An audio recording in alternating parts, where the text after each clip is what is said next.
বাবা, আসরের আজান দিয়েছে, মসজিদে পড়ে ফেলবেন? না ভাই, আপনিই পড়েন, আমি বাসা যেয়ে পড়ব।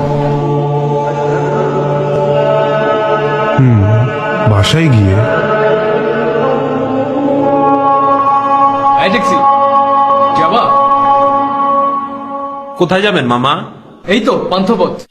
হ্যাঁ যাবো, মিটার থেকে 20 টাকা বাড়ায় দিন। হ্যাঁ হ্যাঁ, চলো চলো।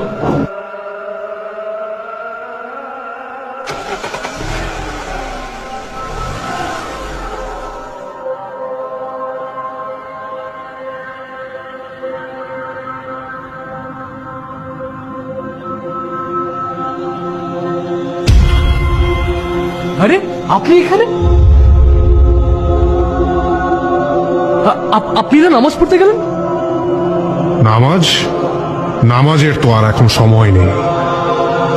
মানে আপনি কে? আপনি আপনি আপনি এখানে কিভাবে এলেন? কার সাথে কথা বলেন মামা? Taxi, brake break.